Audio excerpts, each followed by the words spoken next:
You don't expect to see an Egyptian temple in the middle of a city. But Temple Works in Leeds is one of the most unique industrial buildings in Britain. Now, at this point, I'd normally be stood in front of it, but it's currently undergoing some major long-term renovation, so not to be deterred, I thought, why don't we just make our own version? And we did. So, how did the original Temple Works get here? Let's find out. In a previous video, we explored the story of the Leeds textile industry. One of the key industrialists at the time was John Marshall. He was born in 1765, the son of a linen draper. He entered the family business as a teenager, and when his father died in 1787, took over the business.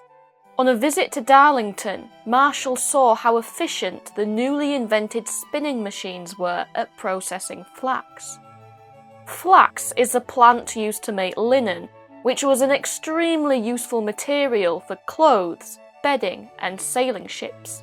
Inspired by this, Marshall obtained permits to make copies of these machines and installed them in his factories. In 1789, a young engineer from Newcastle called Matthew Murray arrived in Leeds. He'd heard that the flax industry was growing there and was looking for a job. He was taken on by John Marshall, who was struggling to get his new spinning machines to work properly. Murray turned his talents to improving Marshall's machines, and soon the business flourished. By 1803, Marshall was employing over 1,000 workers, with his flax mills some of the largest in the world.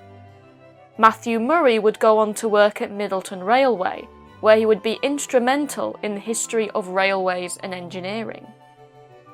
Marshall's great financial success gave him the opportunity to explore more intellectual pursuits.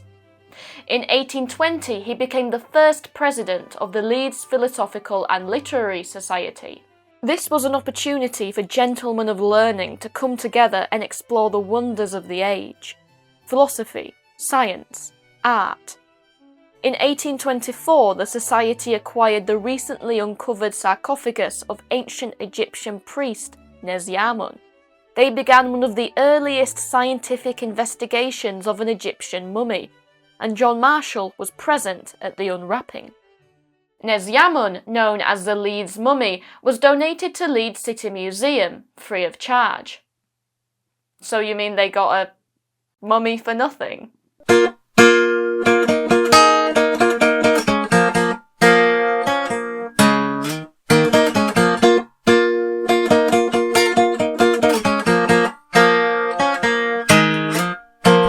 Right, enough of that. You can watch the full version later. This was a time when Europeans were fascinated with ancient Egypt. Napoleon invaded Egypt in 1798. In 1818, Percy Shelley wrote Ozymandias. In 1824, Jean-François Champollion deciphered hieroglyphics, unlocking the secrets of the ancient language. Rich travellers explored the remains of temples and tombs as they were excavated from the sands.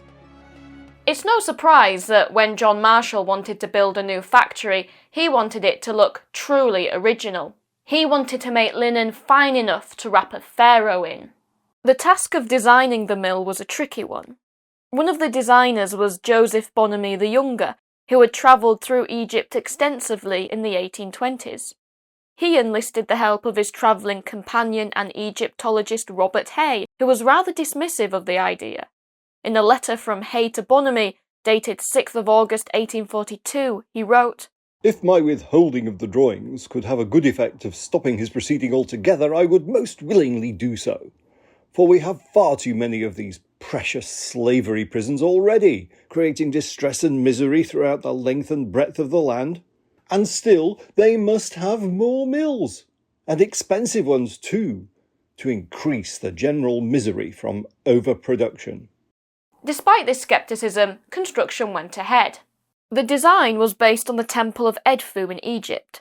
The chimney was an obelisk.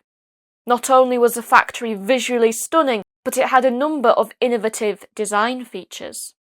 Flax is sensitive to changes in the atmosphere, and so to avoid it drying out and becoming unworkable, the factory became one of the earliest industrially balanced ecosystems. Steam was pumped in, humidity and temperature levels maintained, and the roof was even covered with grass. The grass captured moisture and fed it back into the room through pipes.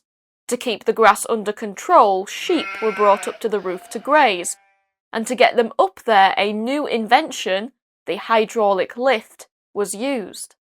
65 glass skylights kept the factory, which spanned an acre, filled with light. When it opened in 1840, it was a magnificent sight. As one writer described, "Behold the huge black monster of a mill, how it crouches there! What were Osiris and Iris to Marshall brothers? Gaze now upon the frontal entrance to the temple. What a religious aspect it presents, severely pillared and fretted with ornaments. The serpent of the Egyptians rears its sacred head in an entablature over the doorway.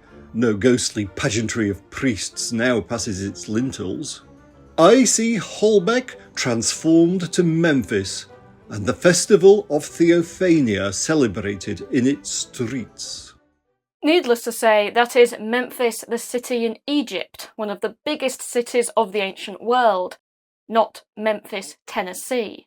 The transformation of Holbeck into Memphis was perhaps a bit hopeful. Despite the grandeur of the building, Temple Works never fully realised its manufacturing potential. By the 1870s, the British flax industry was in decline. As ships moved from wind power to steam, the demand for linen sails fell. Struggling to compete against other materials, the Marshall firm sold its factories in 1886. Temple Works closed as a flax mill and was sold and repurposed. It later found life as a warehouse and events venue. But that's not the end of the story. Temple Works is currently undergoing major renovation and will reopen as the British Library of the North.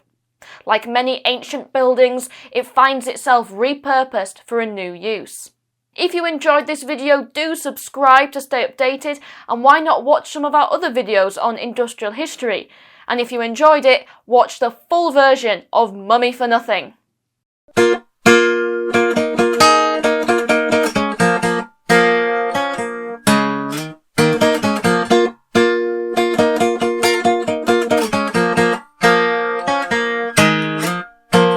Now look at them, pharaohs, that's the way you